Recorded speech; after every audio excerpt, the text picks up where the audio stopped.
প্রিয় 2021-এর মাধ্যমিক পরীক্ষার্থীরা, সংশোধিত সিলেবাস অনুসারে ভূগোলের সম্পূর্ণ শেষ মুহূর্তের সাজেশন তোমাদের সামনে তুলে ধরছি। কাজেই ভিডিওটি প্রথম থেকে একেবারে শেষ পর্যন্ত মনোযোগ দিয়ে দেখতে থাকো। চলে এসেছি মূল আলোচনায়।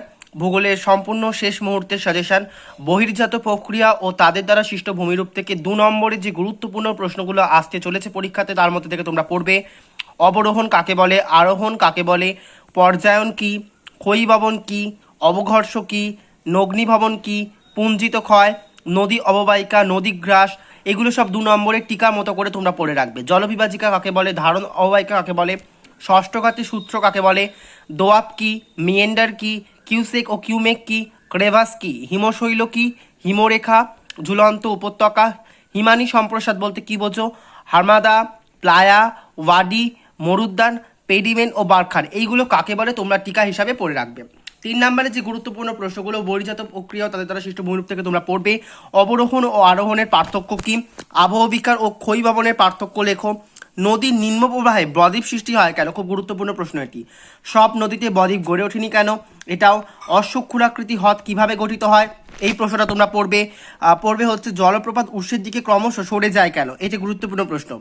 ঝুলন্ত উপত্যকা জলপ্রপাত দেখা যায় কেন, সুন্দরবনের বদ্বীপ ধ্বংসের কারণ কি, মরু অঞ্চলে বায়ুর কার্য অধিক কেন, মরুভূমির সম্প্রসারণের কারণ আর রোধের উপায় লেখো, গিরিখাত ও ক্যানিয়ানের পার্থক্য লেখো। তো এই 11টা প্রশ্ন হচ্ছে 3 নম্বরের। এবার চলে আসবো 5 নম্বরে। 5 নম্বরে যে গুরুত্বপূর্ণ প্রশ্নগুলো এখান থেকে রয়েছে, প্রথম প্রশ্ন, নদীর ক্ষয় ও সঞ্চয় কার্যের ফলে সৃষ্ট ভূমিরূপ। এক্ষেত্রে 2021-এর জন্য নদীর ক্ষয় কার্য কিন্তু চূড়ান্ত গুরুত্বপূর্ণ, কাজেই ক্ষয় কার্যটা খুব ভালো করে পড়বে, তার সাথে সঞ্চয় কার্যটাও পড়বে। বায়ুর ক্ষয় ও সঞ্চয় কার্যের ফলে সৃষ্ট ভূমিরূপ, এটা পড়বে বায়ু ও জলাধারার মিলিত কার্যের ফলে সৃষ্ট ভূমিরূপ। আর এক্সট্রা একটা প্রশ্ন পড়ে রাখবে, সেটা হচ্ছে সুন্দরবনের বদ্বীপ ধ্বংসের কারণ ও ফলাফল লেখো। এই 4টে প্রশ্ন যদি তোমরা পড়ো, তাহলে এখান থেকে 2 5 নম্বরের প্রশ্ন তোমরা অবশ্যই কমন পাবে। তাহলে বহির্জাত প্রক্রিয়া ও তাদের দ্বারা সৃষ্ট ভূমিরূপ থেকে সম্পূর্ণ সাজেশন তোমাদের উদ্দেশ্যে তুলে ধরলাম।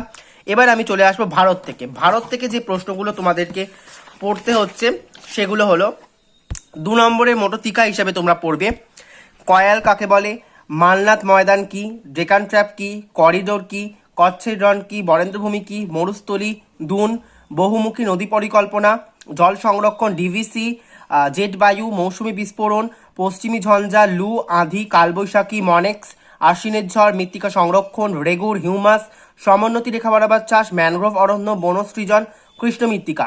এইগুলো হচ্ছে কিনা যে ভারত প্রাকৃতিক থেকে। আর ভারত আঞ্চলিক থেকে তোমরা পড়বে শস্যাবর্তন, রবি ও খরিফ ফসল কাকে বলে, বাগিচা ফসল কি, ধাপ চাষ কি, জীবিকা সত্তাভিত্তিক কৃষি বলতে কি বোঝো, উদীয়মান শিল্প কাকে বলে, শেকর আর্গা শিল্প কাকে বলে, সিলিকন ভ্যালি কি, অবশিল্পায়ন কি, জনঘনত্ব কি, জনবিস্ফোরণ কি, কাম্য জনসংখ্যা বলতে কি বোঝো, জনকীর্ণতা কি, মানুষ জমি অনুপাত বলতে কি বোঝো, শূন্য জনসংখ্যা বৃদ্ধি কি, সোনালী চতুর্ভুজ কি, হীরক চতুর্ভুজ কি, শিপিং লাইন আর শিপিং লেন।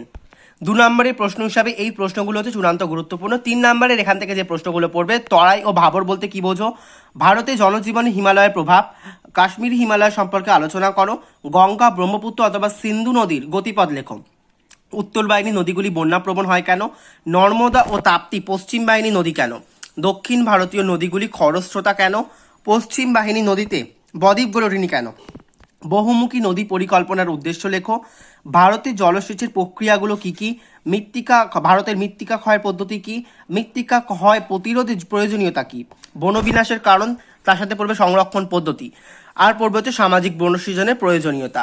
আরও যেগুলো পড়বে সেগুলো হচ্ছে খারিফ শস্য ও রবি শস্যের পার্থক্য, চা চাষের সমস্যা, দক্ষিণ ভারতে কফি চাষে উন্নত কেন, ভারতের কৃষির বৈশিষ্ট্য লেখো, চা তোলার জন্য মহিলা শ্রমিকের প্রয়োজন কেন, কাকে কেন ভারতের রুট বলা হয়।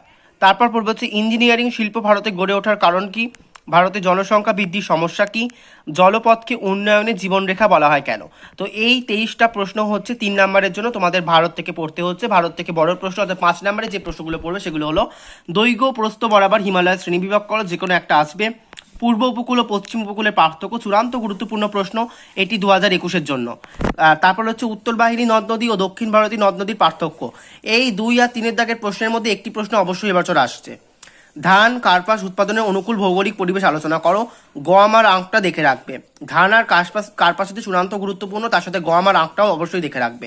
এখান থেকে একটি প্রশ্ন আসবে। পূর্ব ও মধ্য ভারতে লৌহ ইস্পাত শিল্পের কেন্দ্রীয় ভবনের কারণ। আর পড়বে পশ্চিম ভারতে পেট্রো রসায়ন শিল্পের উন্নতির কারণ। এই দুটো প্রশ্ন পড়বে, 5 আর 6 এখান থেকে একটি প্রশ্ন আসবে। আর 7 নম্বরের প্রশ্নটা তো অবশ্যই আসবে, ভারতে অসম জনবন্টনের কারণ। আবারও বলে দিই, এই দুটো প্রশ্ন, এই 3টি প্রশ্ন পড়লে একটি প্রশ্ন পাবে, এইখান থেকে এই দুটো প্রশ্ন পড়লে একটি প্রশ্ন পাবে, 5 আর 6 প্রশ্ন একটি প্রশ্ন পাবে, আর 7 নম্বরের প্রশ্নটা আসবে। তাহলে এখান থেকে 4টে প্রশ্ন কি কি আসবে বলে দিলাম, তার মধ্যে যে কোনো দুটো তোমাদেরকে লিখতে হচ্ছে। এবার আসবে ম্যাপ পয়েন্টিংয়ে। ম্যাপ পয়েন্টিং থেকে পর্বত থেকে যেগুলো পড়বে, সাতপুরা পড়বে, কারাকোরাম পড়বে, কেটু পড়বে, নীলগিরি পড়বে, পূর্বঘাট পড়বে, পশ্চিমঘাট পড়বে, পীরপাঞ্চাল পড়বে, বিন্দ পড়বে, শিবালিক পড়বে। হ্রদ উপকূল প্রণালী, পক প্রণালী পড়বে, কচ্ছের রণ পড়বে, ছোটনাগপুর মালভূমি পড়বে, লোকটাক পড়বে, করমণ্ডল উপকূল পড়বে, উত্তর সরকার উপকূল পড়বে, ডাল হ্রদ পড়বে, উলার হ্রদ পড়বে, সম্বর পড়বে, ভেমনাথ পড়বে। নদ নদীর মধ্যে পড়বে হচ্ছে গঙ্গা, ব্রহ্মপুত্র, গোদাবরী, লুনি, কাবেরী, তাপ্তি, কৃষ্ণা, মহানদী। জলবায়ুর মধ্যে সর্বাধিক বৃষ্টিপাতযুক্ত অঞ্চল, শীতকালীন বৃষ্টিপাতযুক্ত অঞ্চল, বৃষ্টি ছায়া অঞ্চল, শুষ্কতম অঞ্চল। অরণ্যের মধ্যে পড়বে উদ্ভিদবিহীন অঞ্চল, ম্যানগ্রোভ অরণ্য, মরু উদ্ভিদ। মৃত্তিকার মধ্যে পড়বে ল্যাটেরাইট মৃত্তিকা, মরু মৃত্তিকা, কৃষ্ণ মৃত্তিকা, লাল মৃত্তিকা। কৃষির মধ্যে পড়বে চা উৎপাদক অঞ্চল, গম উৎপাদক অঞ্চল, মিলেট, কফি, তুলা, আখ, এই উৎপাদক অঞ্চলগুলো অবশ্যই পড়বে। শিল্পের মধ্যে তোমরা পড়বে কার্পাস বয়ন, দক্ষিণ ভারতে জলবিদ্যুৎ কেন্দ্র, লৌহ আকরিক অঞ্চল, খনিজ তেল, আকরিক লোহা, তাপবিদ্যুৎ কেন্দ্র, মোটরগাড়ি নির্মাণ কেন্দ্র, উত্তর ও দক্ষিণ ভারতের ম্যানচেস্টার। বন্দরের মধ্যে তোমরা পড়বে ভারতের বৃহত্তম আন্তর্জাতিক বিমানবন্দর, ভারতের হাইটেক বন্দর, শুল্কমুক্ত বন্দর, বিশাখাপত্তনম। তারপর রয়েছে নগর। নগর থেকে তোমরা পড়বে শেষ সর্বাধিক জনবসতিপূর্ণ কেন্দ্রশাসিত অঞ্চল, সবচেয়ে কম জনঘনত্বপূর্ণ অঞ্চল দিল্লি, তার সাথে জয়পুর তোমরা পড়বে। তো এই হচ্ছে টোটাল সাজেশন। ভিডিও ভালো লাগলে অবশ্যই লাইক করো, আরও এরকম সাজেশন পেতে গেলে চ্যানেলটি অবশ্যই সাবস্ক্রাইব করে রাখো এবং পাশে থাকা বেল আইকনটা বাজিয়ে রাখো, যাতে ভিডিও ছাড়লে নোটিফিকেশন সবার প্রথম তোমার কাছে পৌঁছে যায়।